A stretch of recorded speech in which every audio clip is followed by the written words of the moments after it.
Welcome to Toastmasters Time, the show that has everybody talking. My name is Knox, and I'll be your host for this edition of Toastmasters Time. Just like at a Toastmasters meeting, we will have prepared speeches and evaluate them to help the speakers improve their speaking. To help us with that, we have our very own evaluator, Mr. James Jeffley. James, I understand that you have a special presentation to make before you tell us what we're up for tonight. Louis, I do. Thank you very much. Toastmasters is an international organization, and every summer we have a convention. This summer's convention was in Chicago, and our very own George Marshall was awarded the Presidential Citation. He is one of only 10 Toastmasters in the world out of about 345,000 to receive this special Presidential Citation, and we thought we would reenact that in this moment. George, we want to present you with this Presidential Citation. Thank you. Thank you, James. So what did you do to earn this? James, I think I got credited for helping roll out Pathways, first with our own District 57, and later with all the undistricted clubs around the world. Wow. And ours was the first district to roll this out, and you played a pivotal role in that. I led a great team. Well done. Great service. Thank you so much, George. Thank you. Congratulations. All right. Louis, do you have any comments for George? What an amazing presentation for an amazing person. You know, we're very lucky to have George Marshall in our district. He is an amazing person, and he very much deserved this award. So James, tell us what we have on our schedule for this evening. Well, speaking of amazing, we have an amazing show in store for our viewers tonight. First of all, we have Joie Seldon. She's going to come up and talk about really sharing your story, your message. After that, we've got McKinsey, who will talk about owning the stage. And last but not least, our very own Adrian Jefferson Chofor, who's going to work on vocal variety and presentation mastery. I'm looking forward to 3 great speeches from 3 great speakers. Well, thank you, James. That sounds like a great lineup. Now, to present our first speaker, I'd like to introduce you to Joie Seldon. Hi, Joie. Hello. Welcome to Toastmaster Time. Thank you. So, Joie, tell us, what club do you belong to? How long have you been there? I'm with Heart to Heart. It's in Oakland, and I've been there 6 months. And what have you learned in those 6 months? I think the most important thing I've learned is to really focus the message that I want to get across in as fewer words as possible. Well, that's fantastic. Now, have your being in Toastmasters helped you in your outside pursuits? Yes, I actually have 4 speeches booked in the next month, which is a lot for me. Wow. Now, where will you be giving these speeches? A couple are here in the Bay Area, and then I'm going to LA actually tomorrow to give a speech down there. Well, that's fantastic. Yes. So are you ready to give us your speech? I am. Well, sit there and prepare before you go to the next stop. And while you're doing that, I will tell the viewers about Pathways. Now, you're using Pathways, isn't that Yes. true? So Pathways is our new electronic platform for speaking, and was rolled out recently by George Marshall. And now speakers from all over the area can go on Pathways from any setting and log on, find out which of the pathways they want to use to master. Joie will be using the presentation mastery.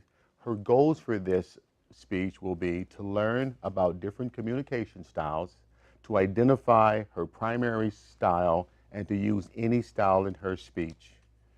Joie Seldon, my name is Joie, my name is Joie, Joie Seldon. My name is Joy.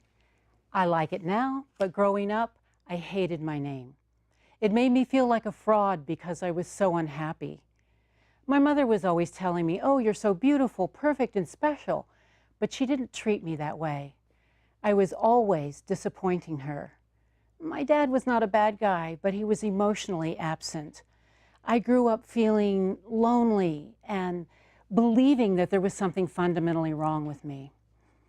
At the age of 10, In elementary school, I'd have to get out of class in the afternoon to drink one of those little cartons of milk for my pre-ulcer stomach. What saved me were the arts. I loved to dance, and I even got into the San Antonio Civic Ballet Company when I was 12. In high school, I did plays, and I discovered that through acting, I could express myself in a way where I wasn't afraid of being judged or criticized. I decided to become an actor. As soon as I could after high school, I said, "Bye-bye, Texas. Hello, Hollywood. I'm going to be a movie star." The problem was, I didn't know what the heck I was doing. I got some bit parts and into an improv theater company, which was great, but it didn't pay. I was always broke and struggling. After a few years of this, I found one day that I didn't even have $60 I owed for my rent. Yes, it was a long time ago. I was so despondent. I mean, what am I doing? I felt like I was in a prison, and I could see what I wanted out there, and I could see other people getting what I wanted, but I couldn't reach it. Have you ever wanted something, longed for it, and you just couldn't figure out how to make it happen? I was so depressed that I literally couldn't move. Then I heard this voice in my head. God does not mean for you to be miserable. Well, duh. Of course not. Then why am I?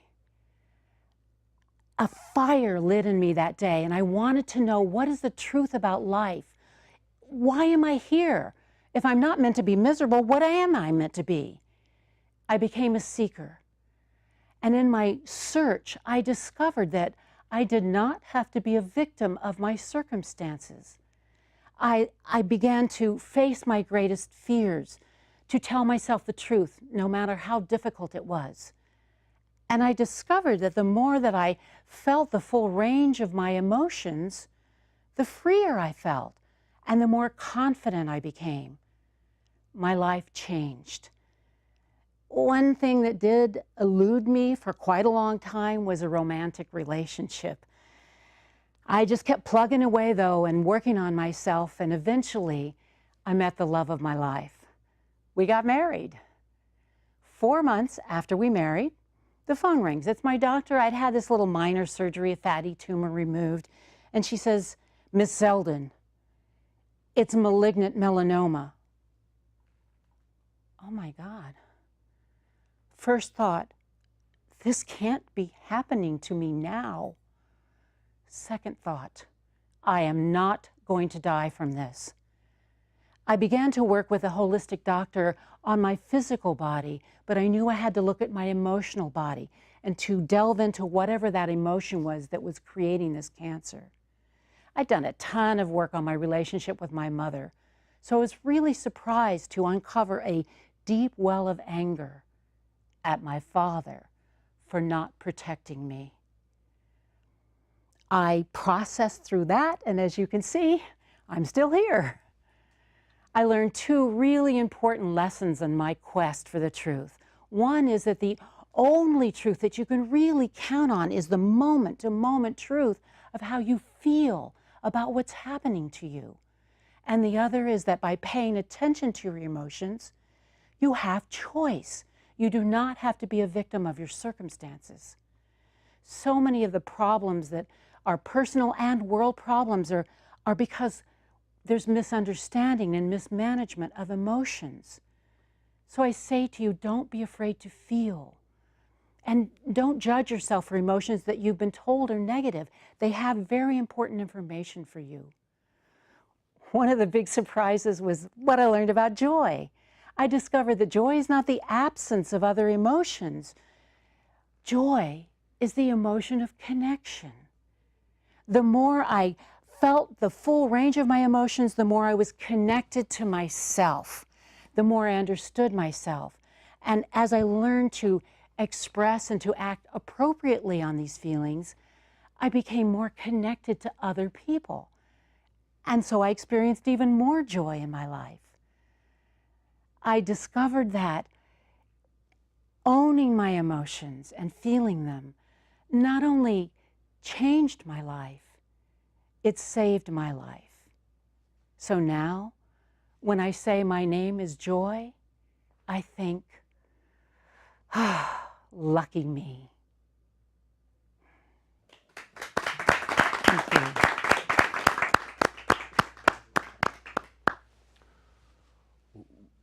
Wow, that was a powerful speech. James, what did you think about Joy's speech? Well, I agree with you, Lewis. It was powerful. Technically speaking, she had a great voice, great command of the stage, body language, organization. It was all clear, it was easy to understand. What really stood out for me was that she had the courage to tell her story. Our motto is Toastmasters, where leaders are made. And part of leadership is the willingness to tell your story. She talked about the difficult relationship with her dad. She talked about struggling as an actress in Hollywood, and later on the melanoma, and how she came through all of that. So she gave us the story of her own hero's journey, and it was so inspiring to hear. Yes, it was an amazing story. You and I will talk more about that speech later on. But now I'd like to introduce our second speaker.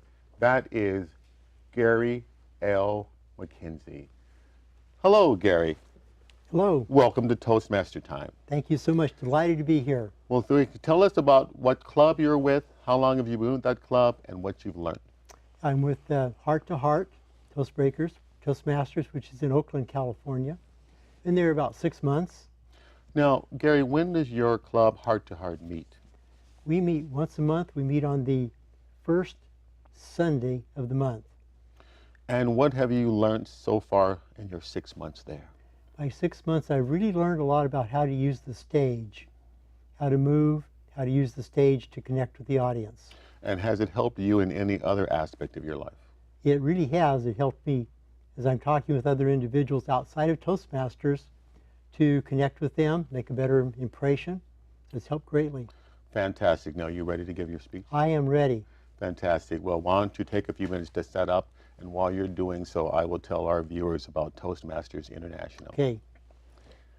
Toastmasters International is a worldwide organization that has one purpose. That is helping people overcome their fear to give great speeches and to become better leaders. I don't know about you, but I know how it feels to be afraid to speak in public. Well, apparently a lot of other people do too, because Toastmasters has over 250,000 members in 10,000 local clubs in 90 countries.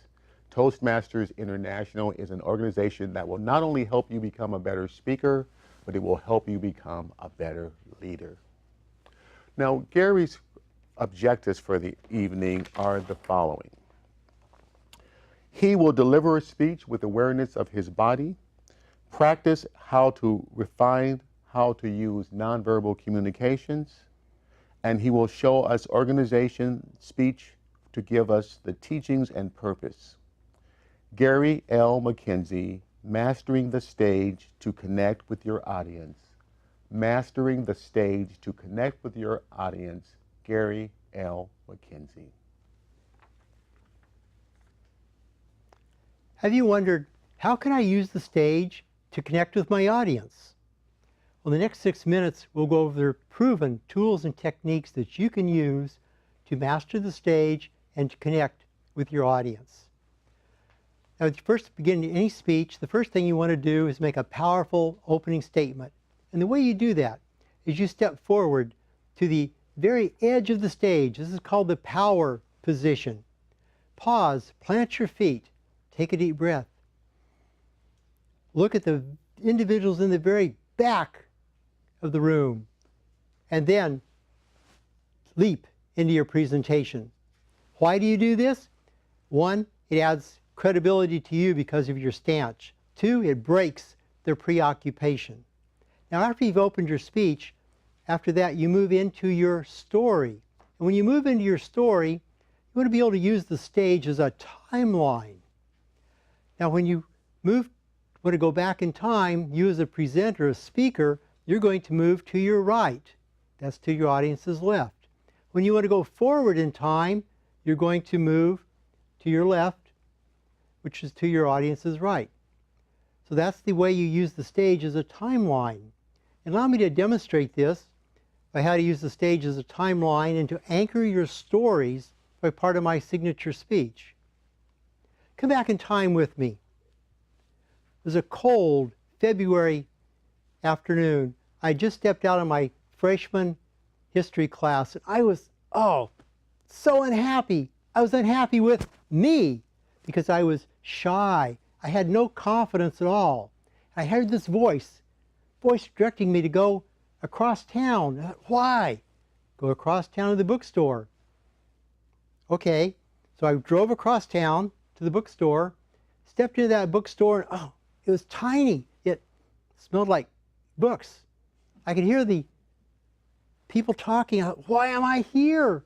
And then this red book said, I have the answer. I took the book off the shelf and I looked at it. I turned it over and I read the back and it said, it would solve all of my problems. Wow, that's what I'm looking for.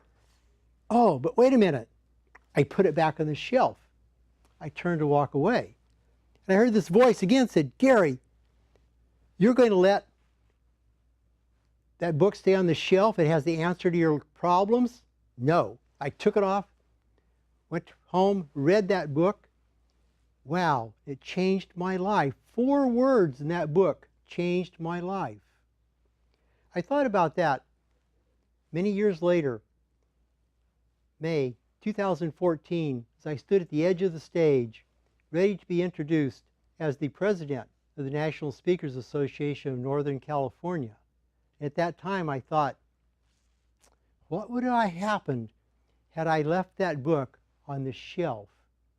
Well, how would have happened to my life had I not picked up that red book?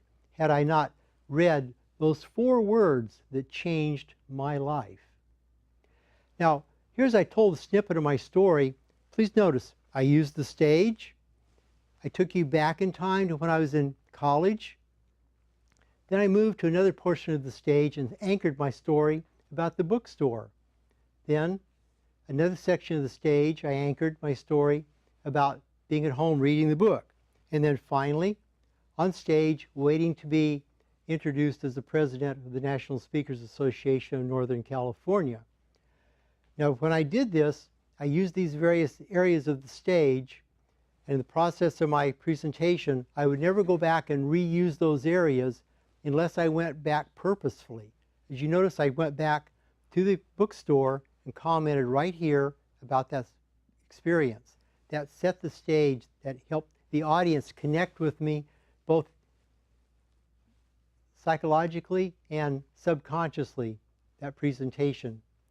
Now, after you've told your story, now you're getting ready to wrap your story up. How do you wrap your story up? At this point, you want to walk forward. Again, the power position on stage. Pause. Put yourself in that superwoman or Superman pose. Pause. Look at the person in the very back row of your audience. And then deliver with power and authority your closing lines. Your closing lines need to be one next step. One next step. Now, why do we do it this way? You want to add credibility. If you stand at the edge of the stage in a positive stature and deliver that closing line to your audience not only believe you, they will trust you, and they will take action upon your recommendations. So in conclusion, when you're ready to take the stage, stand in the power position, make your presentation clear. As you use the stage for your timeline and tell your stories, be sure that you anchor your story at each stage, each area, and that becomes an area that you never go back to and use it again unless you go back there purposely. And then, when you're ready to close, again, you step to the front of the stage, the power position, step into that Superman or Superwoman pose, and deliver with power and force your closing lines.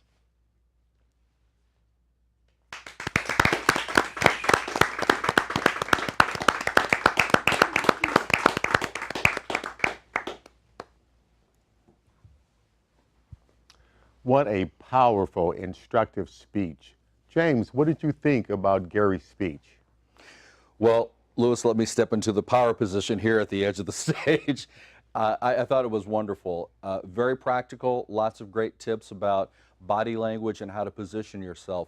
You can have the best script, the best speech in the world, but if you don't know where to be on the stage, if you don't take advantage of the stage, as Gary talked about, using timelines, for example, and different parts of the stage meaning different things or representing different things in your speech, then you may not be as effective as you otherwise could be. It was clear, easy to understand, great information, well organized. It was a wonderful speech. I couldn't agree with you more, James. Thank you for that very insightful evaluation, and we'll be speaking again soon. Well, our third speaker needs no introduction. She is an amazing person. She's a good friend of mine, and I consider her a mentor. She's the former president of her local club. She is a host of Toastmaster Time and a brand new author. I give you Adrian Jefferson Chofor. Thank you so much, Louis. So happy to be here. It's great to see you, Adrian. It's good to be sitting in this chair. Yes, it is. It's good to be sitting in this chair. I'm sure it is. Tell me about you. Which club were you in, and how long have you been there? Oakland Uptown Toastmasters. I've been a Toastmaster since June 2016, so I'm relatively new, sort of, but that is my home club.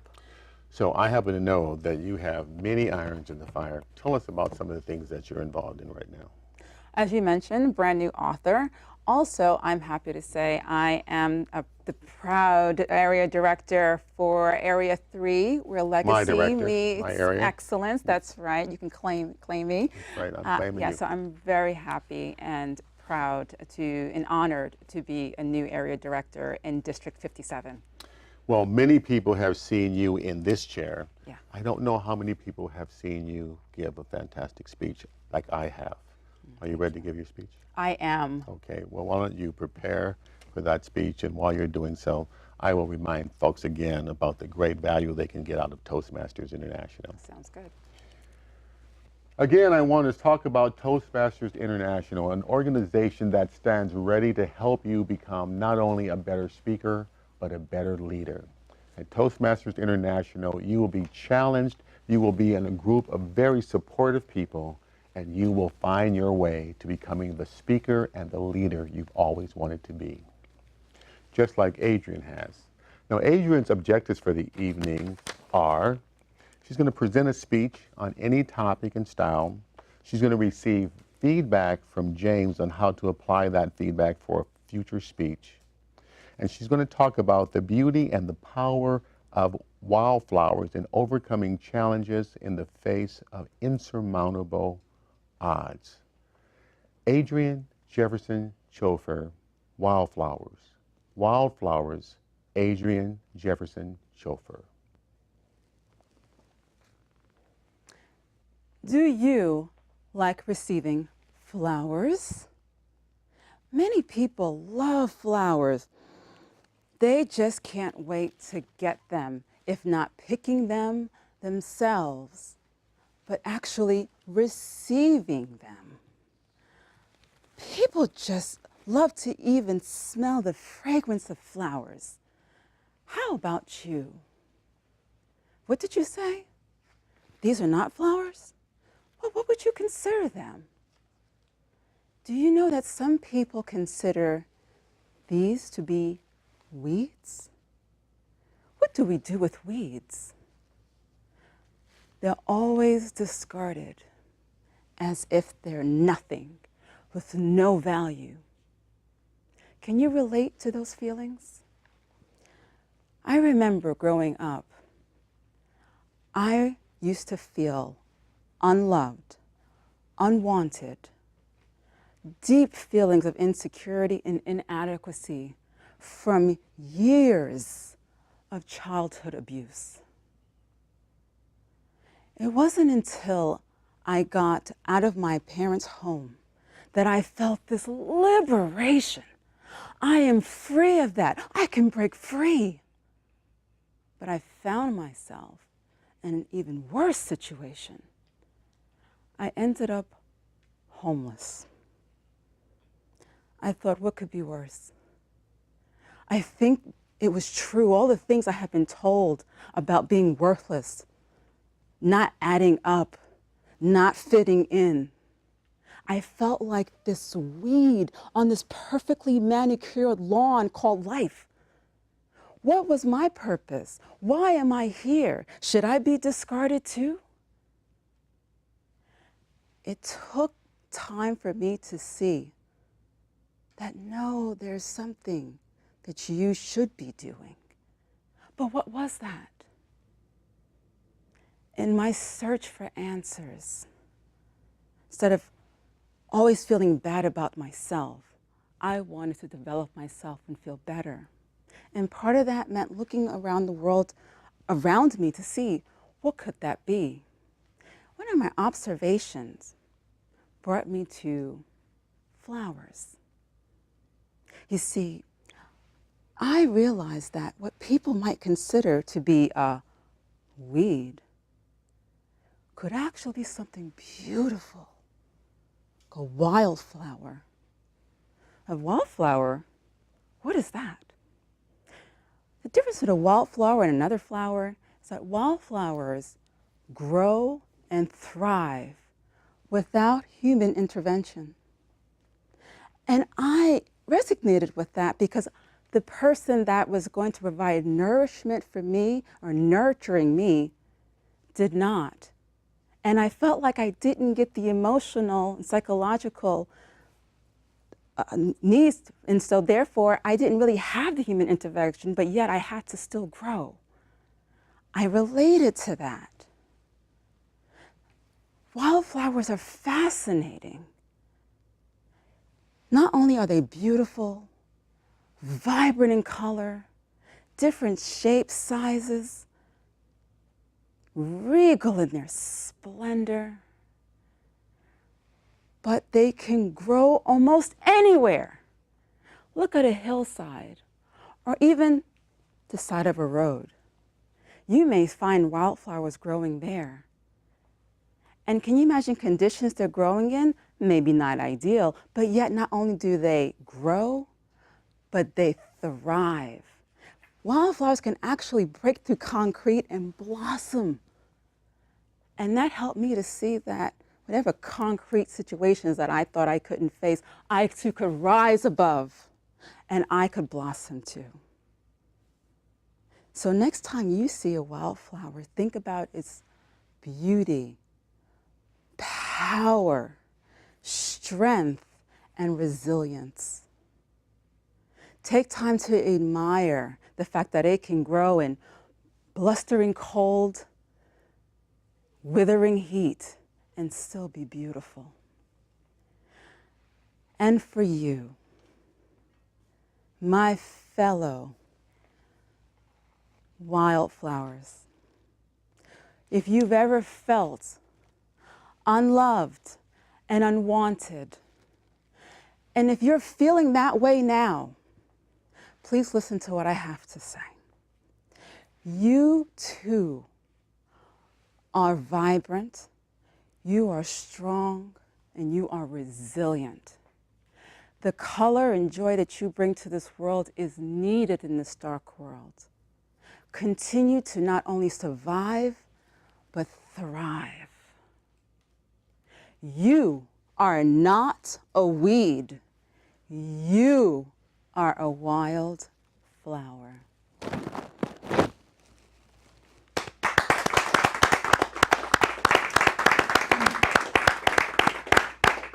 Not a weed, but a wildflower. James, what a powerful speech. What do you think? Absolutely. I love using metaphors and analogies, and you know, life as the beautifully manicured lawn, and the unloved me as the weed being cast aside. But how I love how she switched it, and we're not that weed, we're that wildflower that's growing and is vibrant and resilient and all of that. It was a beautiful analogy. It was inspiring, and it was great to see Adrian speak. Absolutely. You know, it reminds me that we have had some great speeches tonight. Adrian's speech, Joie's speech both show us how when we are open and vulnerable and Right. share the experiences that we have, Right. we connect with an audience in a most powerful way. Right. Both of them did an amazing job tonight, and I love how Gary came back and told us how to do it. Exactly, exactly. Sharing your power and your courage, and then the mechanics for how to do that with great skill and impact. I thought we had 3 great speakers and 3 great speeches tonight. Absolutely. Thank you so much, James. I really appreciate that you were here with us tonight. It's my pleasure. And it was great to be a part of this great evening. Thank you. Well, that's all the time we have tonight. Thank you for joining us at Toastmasters TV. We tape our show in the San Francisco Bay Area. If you would like more information about Toastmasters TV, please visit us at the website toastmasterstime.com. Now, we are sponsored by Toastmasters District 57. For more information, check out their website at d57tm.org. If you would like more information on Toastmasters International or want to find out a club near you, go to toastmasters.org. We appreciate all of the wonderful staff and volunteers that have made this evening possible. Thank you to the Media Center. Thanks again to our speakers, Joie Seldon, Gary McKinsey, and Adrian Jefferson Chofor. Good night from all of us at Toastmasters TV, and we invite you to join Toastmasters and keep talking.